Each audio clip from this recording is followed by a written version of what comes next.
2022 में उन्हें सफलता की ओर अग्रसर करने के लिए हम लोगों के सम्मेलन प्रारंभ हुए थे और हम लोग कल कुशीनगर में थे। कल माननीय प्रधानमंत्री जी का अलीगढ़ में एक कार्यक्रम है, तो इसी कार्यक्रम की तैयारी देखने के बाद अब हम लोग यहाँ पर आए हैं कि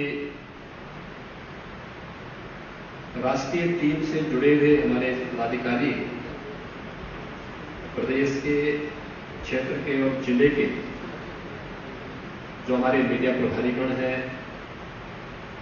क्षेत्रीय मीडिया के प्रभारी हैं या जनपद स्तर पर मीडिया के प्रभारी या पैनलिस्ट हमारे प्रदेश में हैं, सभी के साथ एक बार बैठ करके अपने अनुभवों को साझा करते तो उसका लाभ हमें यहां पर प्राप्त होता है। यद्यपि प्रदेश में हमारे पास जो टीम है, इनमें से बहुत सारे लोगों के पास एक अच्छा अनुभव है, लंबा अनुभव है और अपनी बात को एक प्रभावी ढंग से रखते भी हैं, लेकिन फिर भी रीजनल मीडिया और नेशनल मीडिया का अंतर बहुत स्पष्ट दिखाई देता है और अपनी बात को हम शब्दों में प्रभावी ढंग से, बिना किसी विचलन के, बिना किसी उत्तेजना के हम कैसे रख सकते हैं, इसके लिए वो अनुभव जिन्होंने राष्ट्रीय टीम में लंबे समय तक उस फील्ड में काम करने के बाद अर्जित किया है, आज यहां पर दिया जा रहा है। ये सचमुच एक अभिनंदनीय प्रयास है।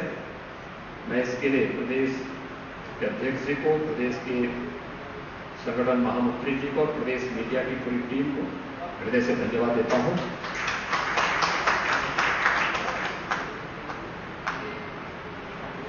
अक्सर होता है कि हम लोग अपनी बात को प्रभावी ढंग से नहीं रख पाते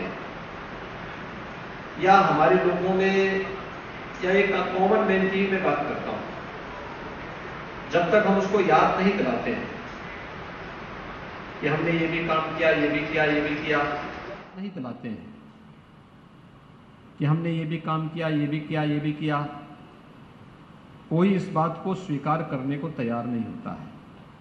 मुझे याद है 2019 के लोकसभा चुनाव के 4-5 महीने पहले मैंने सांसद, विधायक और जिले के अध्यक्ष को लखनऊ में ही बुला करके उनके साथ समन्वय बैठक शुरू की थी। अलग अलग जिले वाइज मैंने बैठकें शुरू की थी। तो मैंने एक जनपद के, तब तक हमारी सरकार को लगभग 1.25 वर्ष हो चुके थे और 1.25 वर्ष के इस कालखंड के दौरान जब मैंने बैठक शुरू की तो मैंने लोगों से पूछना शुरू किया कि भाई क्या हो रहा है। बैठक मुख्य रूप से केंद्रित थी आपसी समन्वय को लेकर के, क्योंकि लोकसभा चुनाव होने जा रहे थे और लोकसभा चुनाव को ध्यान में रख करके तमाम विधायकगण भी लोकसभा चुनाव के प्रत्याशी बन रहे थे, कुछ जगह संगठन के पदाधिकारी बन रहे थे और आपसी खींचतान के कारण नुकसान हो रहा था। तो मैंने उस समन्वय की दिशा से बैठकें शुरू की, हर दिन 2-3 जनपदों को बुला करके, क्योंकि मुझे जल्दी इसलिए भी थी कि हमें कुंभ की भी तैयारी करनी थी और उसी समय हमें प्रवासी भारतीय दिवस के आयोजन का भी एक अवसर प्राप्त हुआ था। तो मैंने एक जिले के लोगों को पहले दिन जब बुलाया तो वहाँ के जिला के अध्यक्ष, महानगर के अध्यक्ष, माननीय सांसद, विधायकगण सभी लोग आए थे। मैंने उन लोगों से कहा कि क्या चल रहा है। उन्होंने कहा ठीक है। मैंने कहा क्या हो रहा है। उन्होंने कहा कुछ नहीं हो रहा है।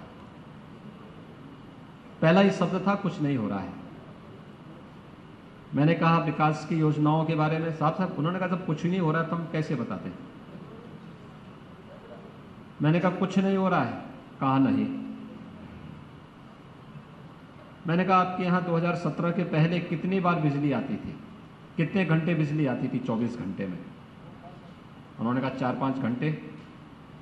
मैंने कहा इस समय, तो उन्होंने कहा साहब इस समय तो 20 से लेकर 24 घंटे तक मिल रही है। तो मैंने कहा ये कुछ नहीं हो रहा है क्या ये अंतर 5 घंटे से 24 घंटे बिजली जाना, क्या ये अपने आप में हमारी उपलब्धि नहीं है क्या? मैंने कहा आपके यहां किसने किसानों का कर्ज माफ हुआ है?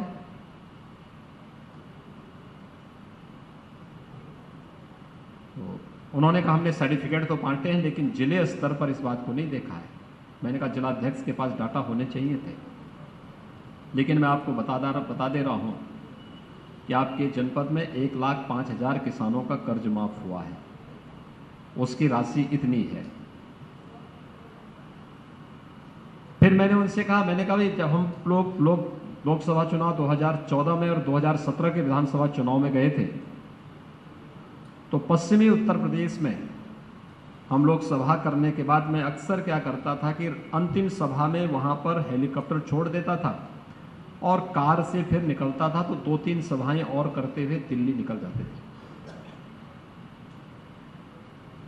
तो मैंने कहा किसी कार्यकर्ता के यहाँ अगर रुकने के लिए होता था तो परिवार की महिलाएं आती थी, सबसे पहले एक ही बात करती थी कि क्या उत्तर प्रदेश में सुरक्षा का माहौल हो पाएगा? बेटियां असुरक्षित थी, बहनें असुरक्षित थी।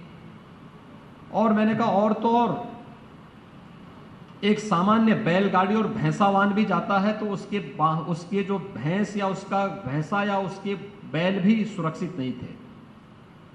क्या आज पश्चिमी उत्तर प्रदेश में, ये पूर्वी उत्तर प्रदेश में इस प्रकार की समस्या नहीं थी, लेकिन पश्चिमी उत्तर प्रदेश में समस्या थी। मैंने कहा क्या आज कोई बैलगाड़ी के बैल या किसी भैंसे को या किसी बालिका को या किसी महिला को कोई जबरन उठा सकता है क्या? उन्होंने कहा नहीं, आज तो नहीं, आज तो अपराधी गले में तख्ती टांग करके थाने में जाते हैं कि साहब एक बार बकस दो, हम सब्जी बेच करके अपने परिवार को पाल लेंगे। तो मैंने कहा क्या ये अंतर नहीं दिखाई दे रहा? क्या ये अंतर नहीं है? पहले उत्तर प्रदेश की पहचान क्या थी? जहां से गड्ढे सड़कों पर प्रारंभ हो जाए समझ लो उत्तर प्रदेश है। सायंकाल जहां से अंधेरा हो जाए वो उत्तर प्रदेश है। जहां पर कोई भी सभ्य व्यक्ति रात्रि को सड़कों पर चलने से भयभीत हो, वह उत्तर प्रदेश एक तस्वीर प्रस्तुत करता था। नौजवानों के सामने पहचान का एक संकट था, लेकिन आज तो ऐसा नहीं है। फिर मैंने विकास की बड़ी योजनाओं के बारे में कहा। मैंने कहा भी दिल्ली से मेरठ तक एक हम लोग 12 लेन का हाईवे बना रहे हैं, क्या इसकी चर्चा है? उन्होंने कहा हाँ साहब, इसकी बहुत अच्छी चर्चा है। मैंने कहा मेरठ के एक उत्पाद को हम लोगों ने एक जनपद एक उत्पाद में लिया है, 1 डिस्ट्रिक्ट 1 प्रोडक्ट में, स्पोर्ट्स आइटम को, क्या इसकी कोई चर्चा है? उन्होंने कहा साहब बहुत अच्छी चर्चा है। मैंने कहा RRT रैपिड रेल हम लोग दिल्ली से मेरठ तक ला रहे हैं। अब तक 3 घंटे मेरठ से दिल्ली जाने में लगते थे, अब 45 मिनट में पहुंच जाएंगे। 32,000 करोड़ रुपए केंद्र और प्रदेश सरकार मिलकर के इसमें इन्वेस्ट कर रहा है। उन्होंने कहा साहब बहुत अच्छी चर्चा है।